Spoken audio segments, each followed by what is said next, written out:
Hey guys, what's up? It's Mr. McBride. So it's a new week, new stuff, and right now I'm going to be giving you a video basically highlighting some information that I want you guys to know, going over some notes and so forth like that. But before we get started, I want to talk to you about a couple things. First off, most of you, if not all of you, are aware that we are going to be doing this online learning, distance learning thing through May 4th, at least as of now. That's what Governor Abbott has said for us to do.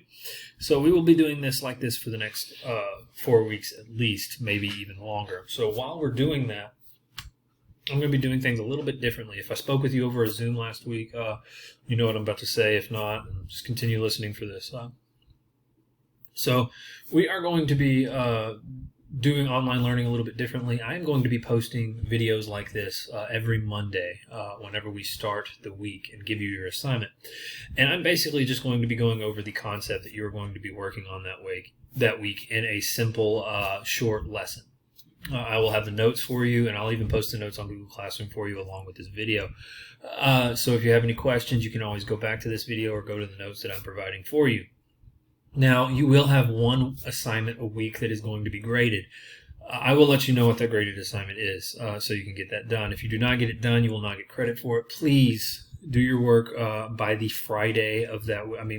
By Friday each week, so you can get credit for that work.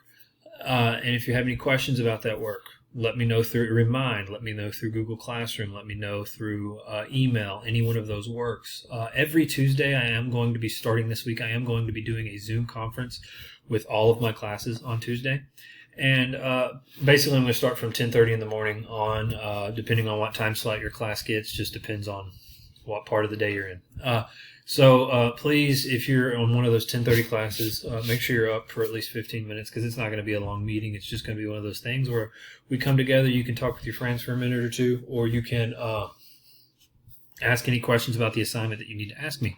That is your time to ask me and get an immediate response. If you have a question, you are not a part of that Zoom or anything like that, again, Remind, email, Google Classroom. Those are your 3 ways to get a hold of me.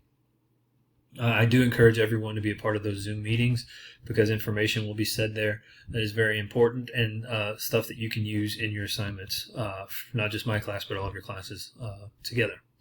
So first things first, we need to go over what we're doing this week. We are going to be going over irony and short answer. Now, short answer is something that you have been doing all year long.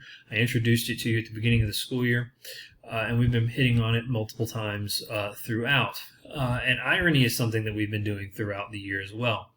Now, you're going to be using this irony, you're going to be doing irony and short answer by using a story to go along with it called The Cask of Amontillado by Edgar Allan Poe. We will be using that Actively Learn tool that you used for the Scarlet Ibis. It's the same tool, so if you don't know how to log into it, please just refer to back to the previous post on how to log into it. I think I posted the link in the assignment description as well. So just log in with your Google Classroom or your school Google email account and go from there. It should be pretty simple. There are going to be little annotations on the side to help explain what's going on in the story. If you don't know the definition of a word, just highlight it and it'll define it for you. If you want it to read it for you, highlight the words that you want it to read for you and it will read it for you. So just go through, do the poll questions throughout, and then answer the one question that is on there. It will state which question is the one for the grade. It has to do with irony and in a short answer. So that is going to be your grade for this week. Please answer that question on a Google Doc and attach that Google Doc to the assignment and click Turn In if you want it to be turned in. You're going to attach that Google Doc with your short answer response on the assignment in Google Classroom.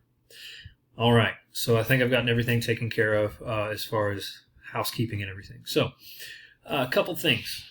First, we need to talk about irony. Now, irony is something that we have been going over in class a lot this year. So the basic definition of irony is the expression of one's meaning by using language that normally signifies the opposite, typically humorous or emphatic effect. All right. There are 3 types of irony. You have verbal irony, situational irony, and dramatic irony, as you can see all these right here. We will be talking about all 3 of those, and all 3 of these are going to be seen in the story Cask of Amontillado. So, verbal irony, that's the first one. You guys are all good at verbal irony. When words express something contrary to the truth, or someone says the opposite of what they really feel or mean, verbal irony is often sarcastic, all right? It's not always sarcastic, but it's often sarcastic, all right? So, you walk into class and I ask you how you doing today, and you're having a terrible day, but instead you just decide to say, "Oh, I'm doing great." Now, that's verbal irony. You're not doing great. You're having a bad day, but you told me you're doing great anyways. All right. That's just a very basic, simple example of verbal irony. So saying one thing but meaning something else is verbal irony. Then you go down to situational irony. So situational irony occurs when incongruity appears between expectations of something to happen and what actually happens instead. Now it's got some big words in there, but let's explain that a little bit better for you. So basically, situational irony is when you expect one thing to happen, but something else happens instead. Right? An example of that would be you're running down the hall, you trip and fall on your face. One would expect that you break your nose, but instead you break your tailbone. All right? You landed on your face. You don't expect to break your tailbone, but but you did instead of breaking your nose. So you expected to break your nose, or one would expect that person would break their nose, but they broke their tailbone instead. All right, it's a very basic example of situational irony. And then we have dramatic irony. It's situations in which the audience knows more about the situations, the causes or conflicts, and their resolutions before the leading characters or actors. You're going to see dramatic irony a lot in plays.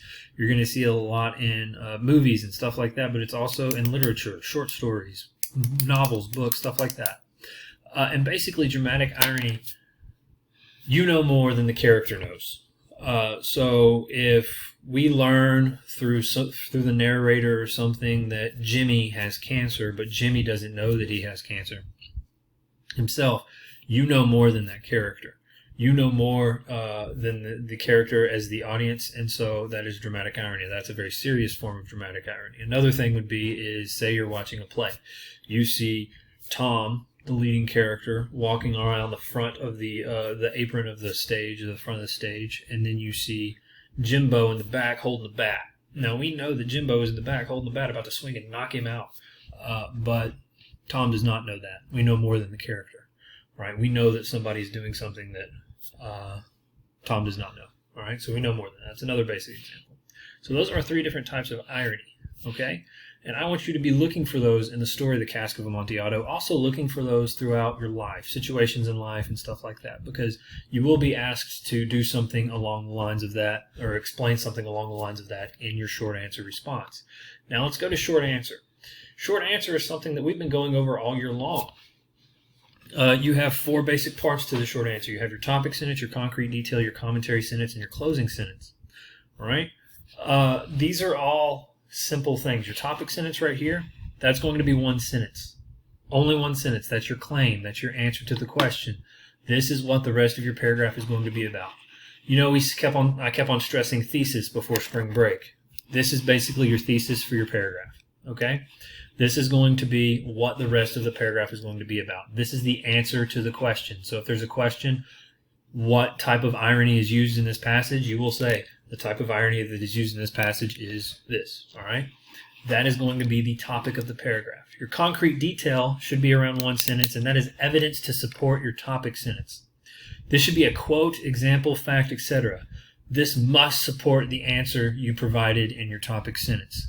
You cannot have a concrete detail that has nothing to do with your topic sentence and expect it to make sense. Your concrete detail has got to support your topic sentence in order for it to make sense and in order to prove your topic sentence correct.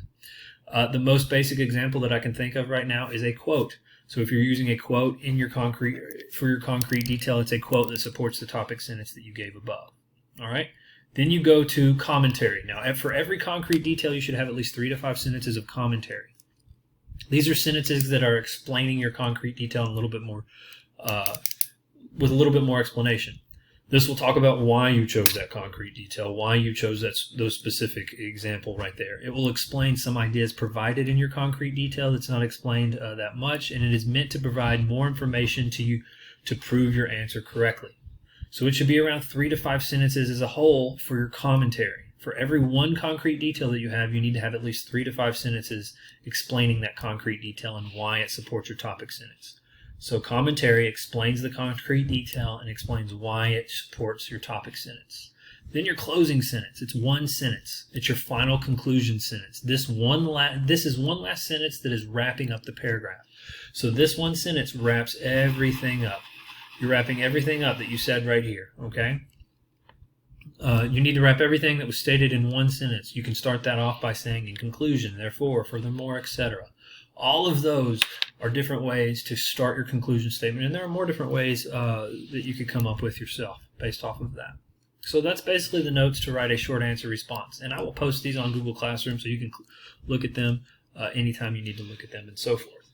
Now, I want to provide with you an example of a short answer, so we can go through this and look at it and explain to you a little bit in better detail what I'm looking for. So if you can see, the question is what is one way in which symbolism is used in Lord of the Flies? We all are familiar with Lord of the Flies. We read that earlier in the year, and we're familiar with symbolism in Lord of the Flies, specifically one large symbol in Lord of the Flies, and that is the conch. All right. So in my topic sentence, I provided my answer to the question. One way in which symbolism is used in the Lord of the Flies is with the conch shell.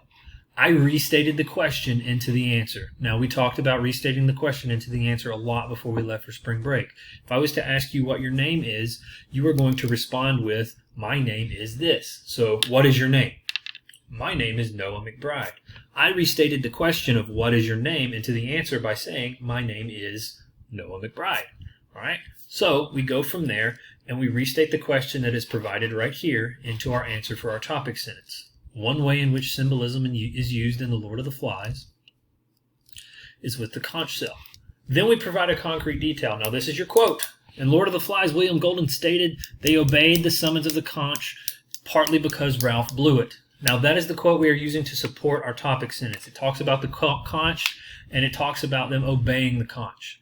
Now, we need to go to the commentary and explain why I chose that quote. From right now, you don't know why I chose that quote. It could mean anything, all right? So let me explain what this quote actually means. This shows that the conch held some power on the island. One sentence. Whenever the conch was blown, that meant that that a meeting was about to happen and everyone needed to be there. Two sentences. The chief, Ralph, was the one who blew it because he was the leader of the group at that time. Three sentences. The reader can see that the conch symbolizes leadership among the boys on the island. Four sentences. All right? So that explained why I chose this quote for my concrete detail to support my topic sentence. In conclusion, this is my final conclusion statement, wrapping it all up. One way that William Golding uses symbolism in the story is by using the conch to symbolize leadership. That's it. All right? So that's 7 sentences. Your answer should be from 6 to 8 sentences in total. That's all I'm looking for. If you are writing more than that, you're doing too much. If you're writing less than that, you're not doing enough. All right. If you have any questions, again, you can come back and look at these notes that I've provided right here. You can watch this video as many times as you like, and we can go from there. Please turn it in through Google Classroom. Attach the Google Doc to the assignment and click Turn In on Google Classroom. One more thing that I want to talk to you about before we leave, or before I let you go, is this Friday is Good Friday, and the following Monday is technically a bad weather day that we had scheduled. The district is wanting us to not have to do anything those 2 days. I'm going to be with my family. And I hope that you're hanging out with your family and doing things like that with them as well. So I'm not going to say that everything's due on Thursday this week, since I'm not going to be answering any questions, but please try to have your work turned in by then, or if you haven't turned it in by then, I'm probably not going to be able to answer your question on Friday because I'm not going to be around my phone or around my computer. So just know that on Friday, if you ask me a question, you may or may not get a response. So ask all of your questions before Friday. On Monday, I'm not going to post the new assignment. I'm going to wait to post the new assignment for next week on Tuesday. And I will give you until Saturday that week to get it completed. I'll give you the same amount of time that you need as for every other week. All right? So again, if you have any questions, shoot me an email, shoot me a remind, ask me a question on Google Classroom, and we'll go from there. Please try to join all of the Zoom meetings that I'm going to have scheduled so we can get everything taken care of and we can answer any questions that we have going on. So yeah, you'll have a great rest of your day. Enjoy your week. Get your work completed before Friday. And yeah, if you have any questions, let me know. Peace out.